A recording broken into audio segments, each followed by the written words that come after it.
조알제TV 시청자 여러분 안녕하십니까. 2019년 3월 10일 오후 10시 51분입니다. 항공사고 소식을 전해드리겠습니다. 에티오피아 수도 아디스아바바에서 오늘 오전 10시 38분에 이륙한 이디오피아 항공기가 이륙 6분이군요. 6분 뒤에 교신이 끊긴 상태에서 추락을 해가지고 157명의 승객, 승무원 전원이 사망했습니다. 이 비행기는 보잉 737 맥스 8, 보잉 737 맥스 8 기종입니다. 이 방송을 통해서 제가 한 서너 차례 이 기종 이야기를 했습니다. 왜냐하면 작년 10월 인도네시아 자카르타 공항을 이륙한 라이온 에어의 보잉 737 맥스 8 기종, 똑같은 기종입니다. 기종이 이륙 11분 뒤에 돌아가겠다는 연락을 한 이 비행기가 돌아오지 못하고 바로 바다에 추락했습니다. 189명 전원이 숨졌습니다. 오늘 사고도 몇 가지 공통점이 있습니다. 우선 기종이 같습니다. 그리고 이륙 직후에 떨어졌어요. 이륙 직후에 떨어졌다 하니까 뭔가 좀 불길한 생각이 드는데, 물론 이 비행기 사고 조사는 아주 시간이 많이 걸립니다. 다만 인도네시아 라이온 에어 맥스 8 기종의 추락은 그 윤곽이 드러났는데 이디오피아 이 항공의 사망 사고 원인과 연결되지 않을까, 이렇게 외국 언론은 보고 있습니다. 우선 이 라이온 에어, 인도네시아 라이온 에어 보잉 737 맥스 8의 추락 원인에 대해서 설명을 드리겠습니다. 이 비행기는 워낙 자동 항법 장치가 잘 되어 있어 가지고 참 편하기는 한데, 이 자동 항법 장치가 고장이 났을 때의 대처가 문제입니다. 이 기계를 너무 믿다가 보면은 기계가 고장 났을 때 사람이 어떻게 대처하느냐가 이게 곤란한 문제가 생기는 거거든요.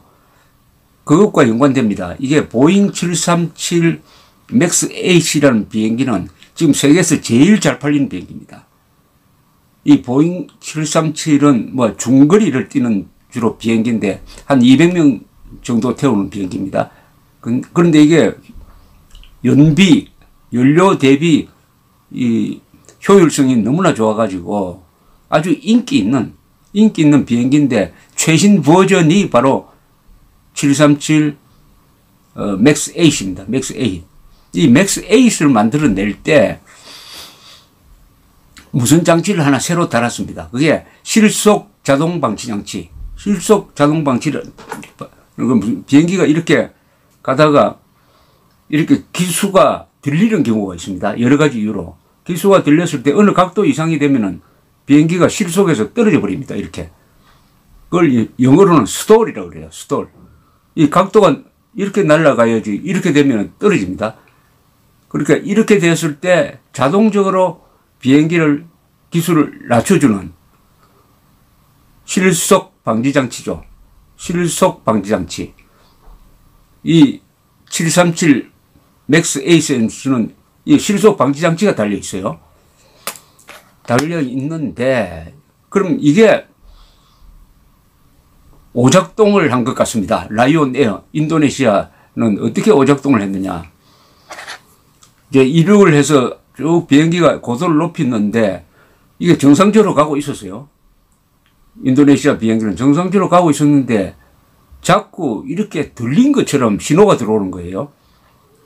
이 비행기 앞에 있는 이 각도 재는 센서가 정상적으로 가고 있는데 이렇게 들린 것처럼 신호가 들어오니까 자동 실속 방지 장치가 이렇게 가는 비행기를 자꾸 기술을 내주는 거예요. 이렇게 난다고 오인을 해가지고 이렇게 낮추니까 실제로는 비행기가 이렇게 날고 있는데 이렇게 되는 거죠. 이렇게 되니까 조종사가 이것을 이렇게 자꾸 떨어뜨리려고 하니까 이걸 기술을 들어 올리려고 여러 번 노력을 합니다. 지금 비행기는 지금 이륙해서 고도를 높이고 있는 중입니다.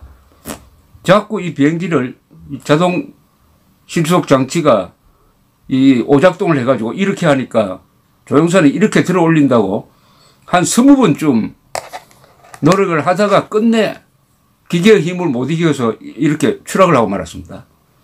그래서 189명이 죽었어요. 전원이. 이륙 11분 만에 떨어졌습니다. 그때 고도가 뭐 한 2, 3천 m 밖에 되지 않았습니다. 근데 비행기가 뜰 때는 조종사가 할 일이 많아요.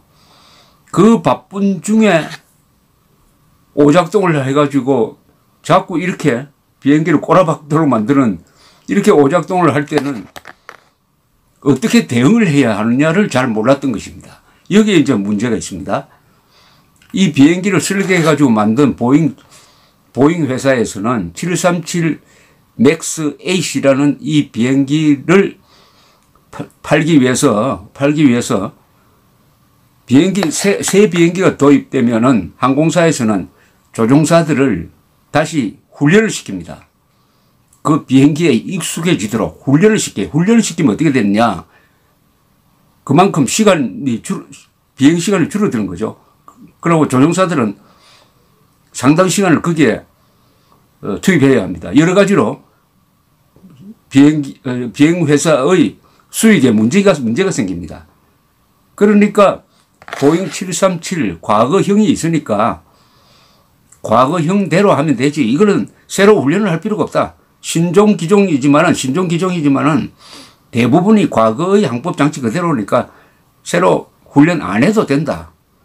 그런데 새로운 실속 방지 장치가 달려 있는데 이것에 익숙하도록 하는 훈련을 해야 되는데 훈련 안 해도 되도록 보잉 회사에서도 안 해도 됐고 그냥 체크리스트로 떼우도록 이렇게 해버렸습니다. 문제는 이걸 감시해야 될 기관이 하나 있어요. 유명한 미국의 FAA라는 기관이 있습니다. Federal Aviation Agency라고 해가지고 연방항공청입니다. 아주 권위가 있습니다. 항공의 안전 문제에 대해서는 FAA가 아주 책임집니다. 세계에서 가장 권위 있으니까 다른 나라도 미국의 FAA가 하는 대로 따라가요. 근데 FAA가 이 보잉 737 맥스 8에 대해서 실속 방지 장치가 새롭게 달렸지만은 이것은 굳이 조종사가 적응 훈련 안 해도 된다고 해버렸습니다. 안 해도 된다고 했어요.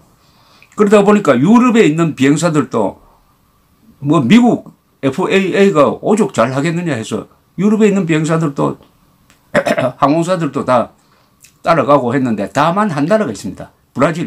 브라질은 아니다. 이것은 이 기종을 도입하면은 반드시 조종사들이 적응 훈련을 해야 된다 해가지고 브라질만 예외가 되었습니다. 그런데 이게 왜 관계가 있느냐. 이번엔 라이온 에어 그 추락 사고를 이렇게 시뮬레이션을 해서 복원해서 보면 이 조종사가 갑자기 이렇게 정상적으로 날아가는데 자꾸 이렇게 오작동으로 이렇게 비행기를 기술을 떨어뜨리니까 어떻게 할 줄을 몰랐던 것 같아요. 그러면 자꾸 떨어뜨리는 이 자동 실속 방지 장치를 꺼버려야 됩니다. 근데 꺼버리는 동작이 이게 복잡해요. 단순하게 딱 끄는 게 아니고 스위치를 2개를 돌려야 됩니다. 끄는 순서가 3가지. 두 개의 스위치를 끄고 그 다음에 또 다른 스위치를 작동시키고 하는 3동작이 필요한 거예요. 3동작. 근데 사람이 급하면은 3동작을 하기가 어렵습니다. 또 이게 평소에 훈련을 안 했어요. 훈련을 해가지고 몸에 자동적으로 이렇게 돼야 되는데 그러니까 응급결에 이 사람이 뭘 했느냐 하면은 조종관을 당겼습니다. 조종관을 당긴다는 것은 이런 의미가 있습니다. 비행기는 계기 비행을 합니다. 계기 비행을 하는데 급한 일이 생기면은 조종관을 당겨버리면은 그 비행기가 자동 항법 장치가 풀리고 그 다음에는 수동으로 갑니다. 수동 조종이 가능해요. 그러니까 이 조종사도 이 라이온 에어 인도네시아 이 사고 비행기의 조종사도 자꾸 이렇게 떨어지니까 많이 하는 식으로 조종관을 당겼습니다. 조종관을 당기면은 보통은 당기는 순간부터는 그 다음에 기술을 이렇게 올릴 수 있으니까. 그런데 문제는 이 새로운 이 실속 방지 장치에서는 조종관을 당겨도 수동 조종으로 전환이 안 돼요. 조종관 당기는 걸로는 수동으로 전환이 안 되고 세 가지의 동작이 있어야 되는 거예요. 그래서 추락했다. 이렇게 지금 보고 있는데 조금 더 정확한 조사는 따로 나올 겁니다만은 뉴욕타임즈에서 아주 깊은 취재를 해서 문제를 제기한 것이 FAA에서 왜 이 새로운 장치가 도입을 했으면은 반드시 조종사들이 이 신기종의 또 새로운 실속 방지 장치에 익숙하도록 훈련을 하도록 의무화해야 되는데 왜 안 했느냐. 너무 FAA가 보잉사를 봐준 거 아니냐 이런 식으로 계속 추궁을 하고 있습니다. 여기에 대해서 FAA의 이 설명이 그렇게 납득이 가지 않는 바가 있습니다. 참고로 우리나라에도 이 737 맥스 8이 들어왔습니다. 저비용 항공사인 이스트 항공이 올해 도입해가지고 내년까지는 한 6대를 도입한답니다. 그래서 부산 싱가포르 노선에 이미 투입을 했습니다. 보잉 737 맥스 8.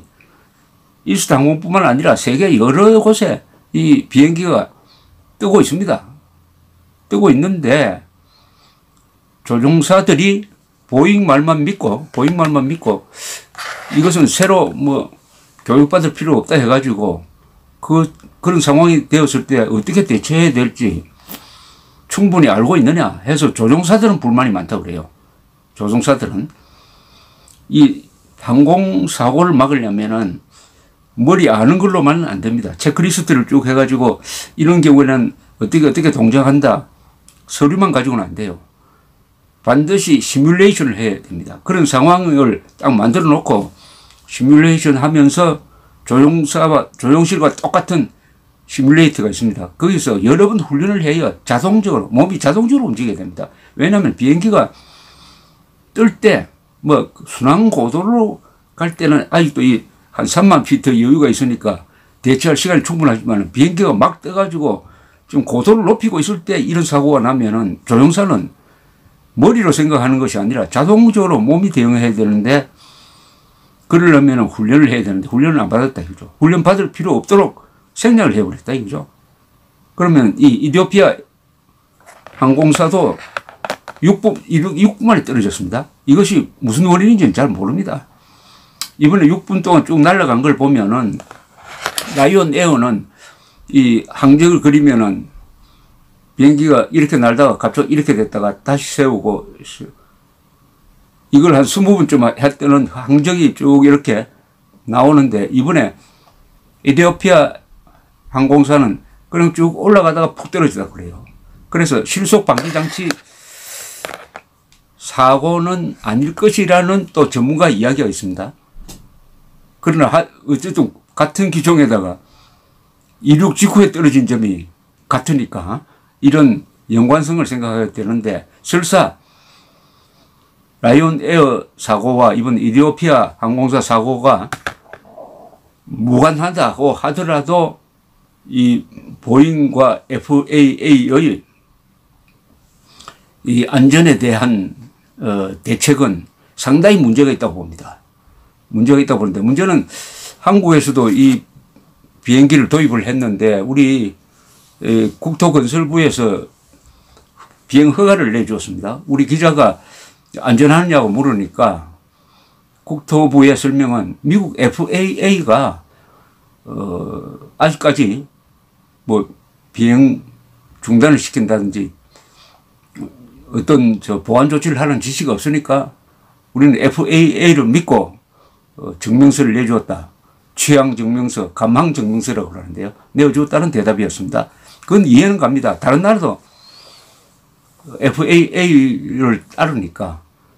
그러나 이 항공사고라는 것은 한번 일어나면은 이번처럼 몰사하는 경우가 많으니까 우리 나름대로 독자적으로 브라질처럼 독자적으로 판단해 볼 수 있는 그런 주체성도 필요하다고 생각합니다. 생명이 걸린 문제입니다. 감사합니다.